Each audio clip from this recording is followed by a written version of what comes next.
everyone, this is Stan, your favorite Polish Taiwan YouTuber. Hope you're all having a great day. Welcome to today's show.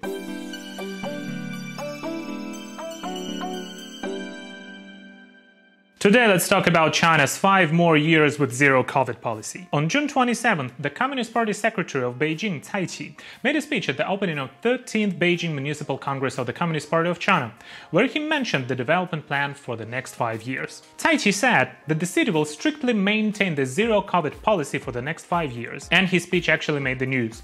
Beijing Daily, the official Communist Party newspaper of the Chinese capital, reported about such plans for the following 5 years. It was written right at the beginning of the report. Next 5 years, Beijing will resolutely implement the zero-COVID policy. Of course, this article made the majority of Chinese people who are already tired with the zero-COVID nonsense Xi Jinping has been trying to implement very angry. And yes, for the purposes of stability maintenance and to control public opinion, Chinese censors deleted the 5 years with zero-COVID part from the article. But it was too late. The people have seen it already. You won't be able to calm the anger of the netizens by censoring the article. And yeah, the foreign media already reported on the plans of the CCP. But honestly, just think about it. Doesn't deleting the 5 years part make it even scarier? Eternal zero-COVID with Chinese characteristics sounds like a true nightmare. Well, talking about that piece of work, Cai Qi, I think that many of my Taiwanese and international viewers are not very clear about his background and his great services to the country, as they say in Mandarin, 丰功伟业.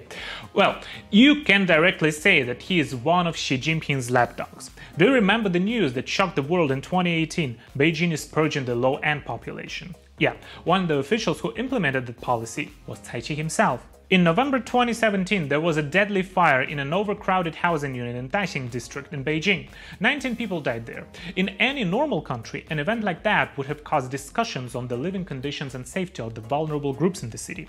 Cai Qi has been the Communist Party secretary of Beijing at the time already. And as I see it, he has no logic in his actions, just like any other communist. He actually supported Xi Jinping's thoughts on relieving Beijing from non-capital functions, meaning all the factors that hinder the development of Beijing and cause problems in this large city have to be eliminated. These policies caused many industries to relocate from Beijing.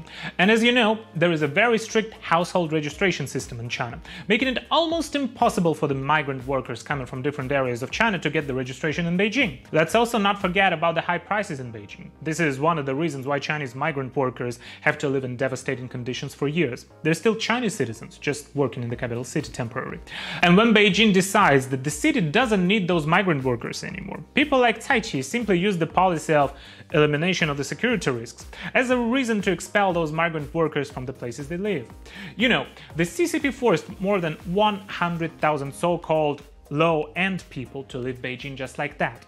The CCP's household registration system, making slaves of the citizens, is already a policy violating human rights, and now they're removing the low-end population from the cities, which also is an absolutely ridiculous policy. The CCP is treating people like property, not like human beings. And this piece of work, Cai Qi, is a former mayor of Beijing, and now is a secretary of Communist Party of Beijing. Basically, Cai Qi has long been licking Xi Jinping's boots, starting in 2017 when he wanted to distinguish Xi Jinping's thought from Mao Zedong's thought. He changed the name of it into Xi Jinping's important thought. Yeah, by just saying that it's important, it makes a big difference, right? And no matter if he has been talking at the Beijing Party Congress of the Communist Party, at the Beijing Municipal Inspection Committee, or during the Beijing Communist Party meetings, he always highlighted how everyone should follow Xi Jinping's thought to reach the goals of the great rejuvenation of the Chinese nation. He also said that Chinese should take the important thoughts of General Secretary Xi Jinping as the guiding ideology that must persist for a long time. Well, now we see that Cai Qi is a devout worshipper of Xi Jinping, so he probably got some perks for it. On October 25th, year 2017, 61-year-old Cai Qi was elected a member of the Political Bureau at the first plenary session of the 19th Central Committee of the Communist Party of China and took one of the leading positions in the whole country. Generally speaking, becoming a member of the Politburo of the CCP is a more complicated process. Cai Qi was neither a member of the 18th Central Committee nor an alternate member of the Central Committee. Beijing secretary of the CCP became a member of the Politburo at the session of 19th Central Committee. Climbing the career ladder as fast is very rare in Chinese politics, actually. And since then, it has been 5 years already. Did Cai Qi change? Of course he didn't. After all, he climbed up the career ladder only by licking Xi Jinping's boots. Talking about bootlickers, there is another one. Former editor-in-chief of the CCP's mouthpiece, the Global Times, Hu Xijing, he also supported Cai Qi on his Weibo. Weibo is a Chinese Twitter. One of his comrades in Beijing told him that it's the mistake of the journalist who wrote the report on zero COVID for the following 5 years. That Cai Qi actually didn't say it, and it's just a misunderstanding, a wrong interpretation by the journalist. He also attached a screenshot with the original Cai Qi speech. But knowing about the past of Cai Qi, and the fact that he did mention in his speech on the 13th Beijing Municipal Congress of the CCP the plan for the next 5 years, and that the strict anti-pandemic measures have to be followed, as well as dynamic zero COVID being a core of Xi Jinping's policies. Of course, the Chinese people understand that it's not the misinterpretation by the journalist, but the party officials lying again. So, what actually happened with Cai Qi talking about the implementation of zero COVID policies for the following 5 years? I think that what Cai Qi wanted to say was Xi Jinping will definitely be re-elected for his third term as a chairman of China.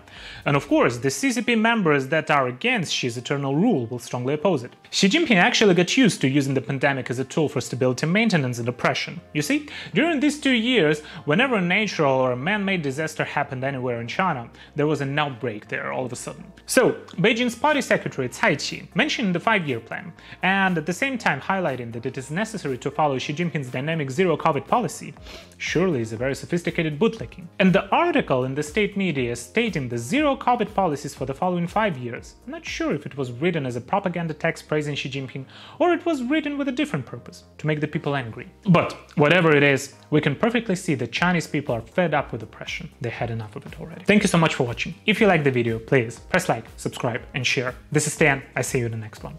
Bye bye!